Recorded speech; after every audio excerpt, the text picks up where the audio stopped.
So, yeah, I'll put in the chat there. You must have some questions. Um, that'll give a little delight. Can you all hear me, by the way? Yeah. Ah, Hi, Robin. hello. Um, yeah, but very surprising reaction there from our audience. I'm still going to ask a question in a minute because that was quite a bizarre one. Obviously, you made Lust House as well, hmm so that's quite a companion piece, isn't it? Do you want to just tell us a little bit about? I know we mentioned it in our interview, but you kind of made them at the same time, or you were thinking the same lines, even though they're super different. There's some connections. Yeah, definitely. I think because I was in that mindset of making like a comedy, but that was also sexual in nature. I think it kind of came about that both the films were born, yeah, around the same time, in 2024. Yeah, that's mad.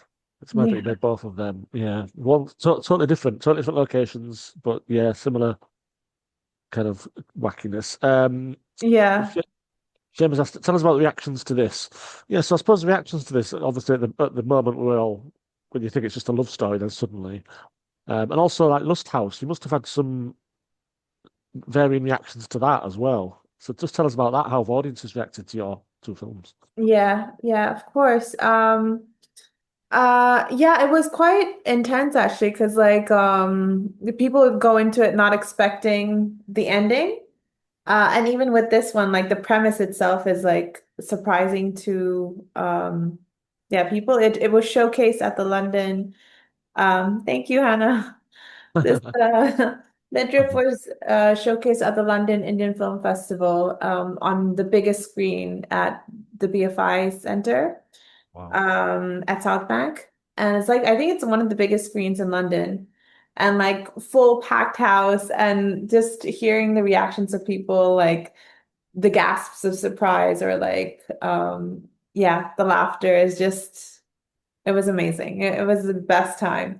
But also you go into it not really knowing how the audience is going to react. So there's always nerves anytime I have like a public screening of the film. Yeah. Um, yeah, I think Lust House is a bit more straightforward. But Midriff is a bit more, yeah, it's weirder from the get-go. It's not just that, it's not just this lint comes alive, but then there's a guitar as well. And it's just Yeah, like, oh, exactly. and, Exactly. I think one thing that I do like about Midriff is the fact that I don't think a film about lint has been made before. So I may be the first person who has come up with that, which is very cool if that's true. found the Um, market, yeah. huh? You found the Sorry? market for it, yeah. There was Yeah. an opening for lint films. Yeah. Yeah, so I feel like okay, like I've come up with an original thought, maybe, I don't know, but it feels like it. And also I feel like anytime you or like your partner has discovered lint, it's you automatically remember the film itself because it's yeah, I think it's a unforgettable one, which is good.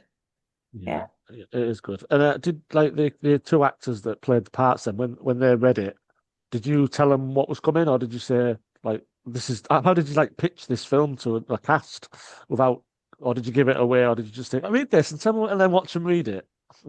Are you referring to Midriff or Lust Yeah, House? midriff more so, I would say, because of that mid surprise. But yeah, Yeah, I think with Midriff, when I reached out to cast, it was really difficult. Because I had like a specific few people that I really wanted to get on the film, and it was just like tough because you had to go through agents and like a lot of back and forths were happening, and even with like the like for example, I'm of like Malayali heritage. It's a part of South India, and I mm, wanted to make sure that the actress was also South Indian British.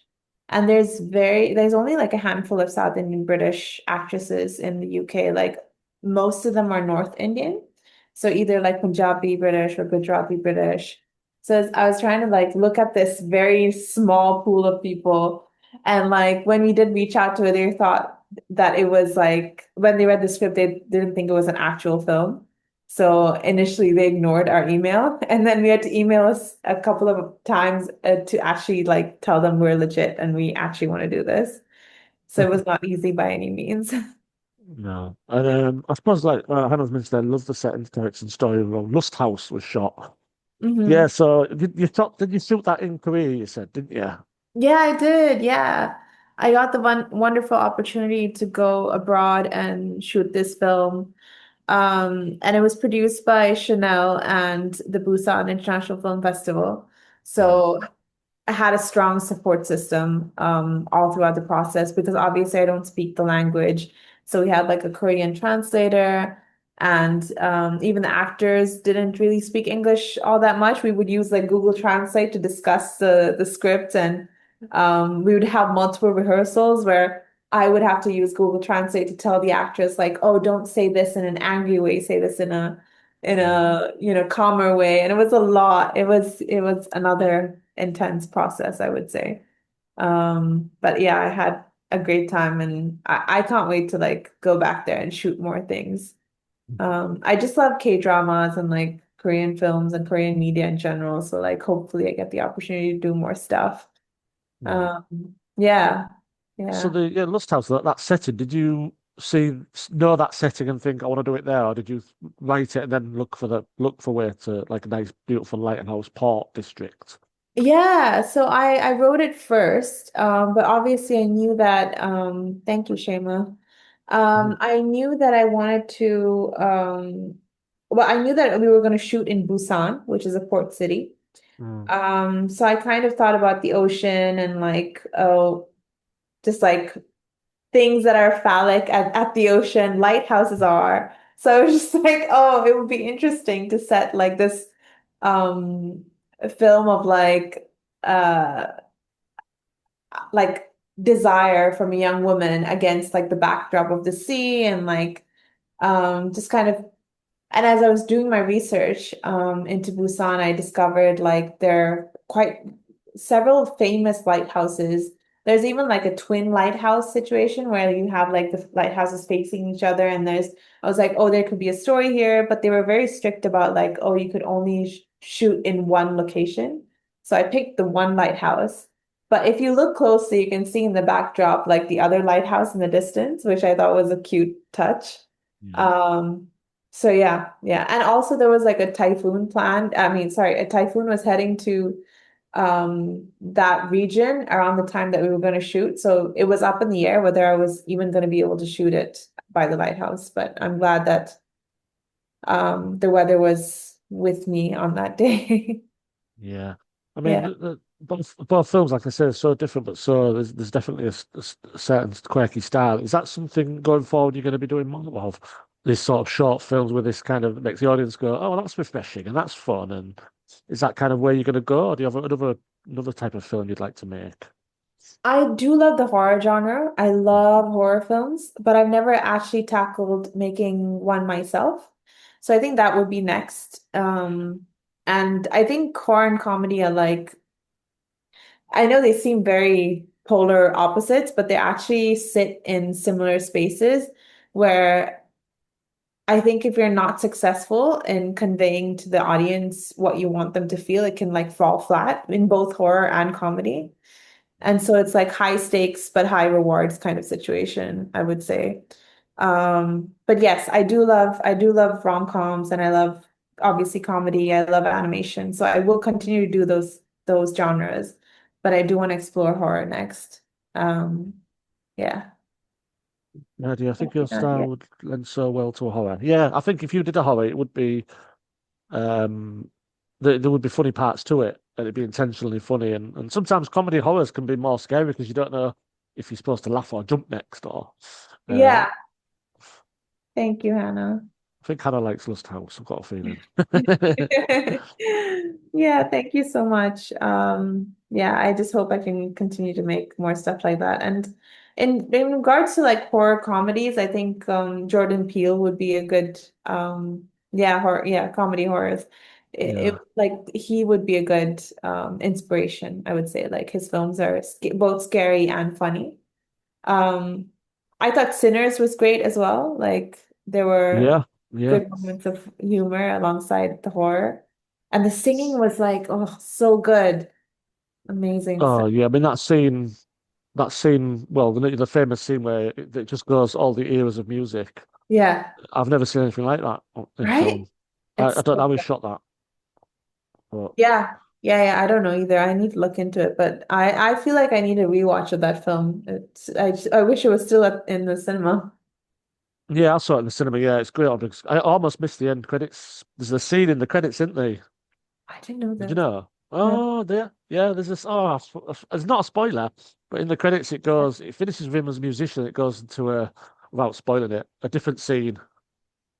Much later. It's Yeah. very interesting. But yeah, yeah, Okay. Sinners. Yeah, good idea. Yeah. Oh well, Yeah. yeah, it's not a spoiler, but yeah, go and watch it again and let the credits roll. Yeah. Okay, I will do. You Yeah. almost missed it, but yeah, my favorite interview of the festival, Ben. That's Yeah, so great. yeah, it's been really good to have you here. To be fair, it's not. I'm glad I've caught you now, because obviously we did another interview, didn't we? In which we will publish. What we're doing Yeah. with the content is we're just staggering it because to put all this content in one week is just nobody's gonna miss. You're gonna miss things. So it's gonna be 2 weeks of content. So as soon as your thing is published, Yeah. we'll Yeah. send you it. But I mean, I'm really looking forward to see what you do next. And you have kind of brightened up the festival a bit because we love all the films, but there's some very dark, grim, tales which we like.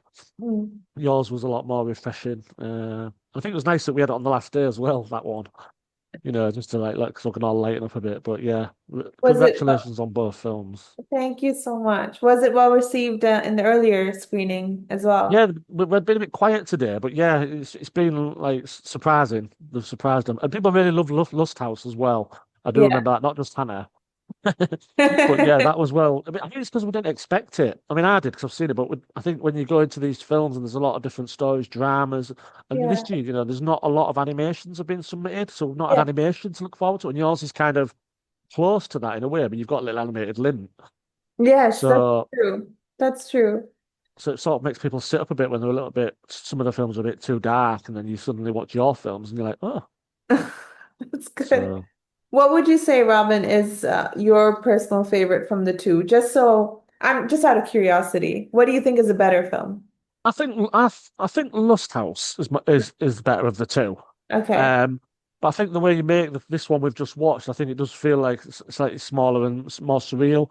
Yeah. And Lust House, although Lust House does feel like looks like a Chanel commercial. I mean, you mentioned they were behind it, so it does feel like a really not a commercial you would air on TV, obviously, especially when she's eating, But anyway, Yeah. um, but yeah, I mean, it's very close, very Yeah. close, and the great. I wish I'd have screened them together. I wish we'd have done like a double bill. That would have been really nice. Mm. But yeah, Thank so, you, Nadia. Yeah, it's quite cool. I'm surprised yeah. that they didn't like decline my idea. They were like, "Yeah, let's do it." Yeah, I Um, mean, I think we're both as well. Yeah, Chanel. Yeah, can you take this on? Yeah, sure. But even midriff like that could have been a tough sell, yeah, you definitely. know. Yeah, yeah, yeah. But Yeah. I'm glad people are supporting yeah, weird and wild stories and yeah, in today's day and age, I think more unique stuff is coming out, which is good. Like even with Sinners, it's pretty unique. it is, yeah, Yeah. yeah. Is it the sort of film you would like want to make something like that? It's a yeah, how long did it take? Sorry? I mean, just was that something you would like to make? I mean, that type of film is that because that wasn't particularly funny, but I think you would have if you made a horror or a drama, it would have comedy in it probably or something quirky to happen. Yeah, But definitely, definitely. Have you watched Eternal Sunshine of the Spotless Mind? yeah, Yeah. yeah. Are you a fan of Charlie Kaufman's films? Yeah, definitely. Yeah. Yeah, yeah, yeah. There's a film in the festival. I'm trying to think. Furiosa. It was like they had like animated heads. Yes. Yes, I've seen Um, it. Yeah, and yeah. that felt like a Charlie Kaufman film. I said that at the time. Yeah, yeah, Or a yeah. film he would love and go, I wish I'd have written that. Because it's about being inside your head, isn't it? And seeing things and Yeah, yeah, he's really good at that. Yeah. I only mention it because I was at Encounters Film Festival at Bristol this week, and I met Charlie Kaufman because Mhm. they screened Eternal Sunshine of the Spotless Mind, and then afterwards, he was there for the festival. But he's so different to like his films. He's very like withdrawn, a very I think he has like low social energy. Yeah, it's really Uh, shy, isn't he? Yeah. Very, yeah, very yeah. much an introvert, He definitely. is, he is, he is. Yeah, yeah, yeah. But I managed like a 5 minute long conversation with him, and the festival director said that's more than most people have managed to achieve, including myself. So that's good. And I was like, okay. Well, that's good. Put that on your CV. It's looking good for you, isn't it? I mean, that's yeah. Yeah, I know. I mean, when he won the Oscar finally for that film, he barely Yeah, said anything on stage. He, yes, he he let the director Michel Gondry speak, and yes. but you think someone like that, you think it'd be someone. Oh, I'd love to have dinner with him because he won't shut up, but he wouldn't speak, would he? No. No, I went up to him. I was like, "Hi, Charlie. I hope I'm not bothering you." And he's like, "Well, we'll find out, won't we?" And I was like, "Oh my God, this is not it's not off to a good start." Oh my gosh. I'll write a film about you now, won't you? Yeah. Yeah, Did you I see the know. animation? Oh yeah. I haven't, but it was at the festival. Unfortunately, I had like another event going on at the same time that the film was screening. But yes, he did make an animation film recently. Um, He did one about 10 years ago as well, I think, didn't he? Was it Anna and Melissa? He did. yeah, Yeah. yeah, yeah, yeah. I thought it That's was what great. Furiosa reminded me of. Yeah. Yeah, yeah, yeah. Yeah. Well, I'm glad he's still working because he's a very original voice, and do his scripts and stuff. Definitely, definitely. Yeah, he's Super. great. Yeah. Are you sticking around for the last screening, which is fleeting? What time does it start? In a As few soon as we've minutes? done it, well, soon, as soon as we've done here, really. But Okay, it's up cool. to you. And then we're going to close the festival. It's quite sad, really, that we're getting towards the end. It's a bit Yeah, strange. yeah. Time has flown. I just don't understand. Like the year has gone by so quickly too. Yeah. I Yeah. mean, last question for me then. What do you have coming up next? Have you got a short plan? Are you going to tickle something small and sweet again?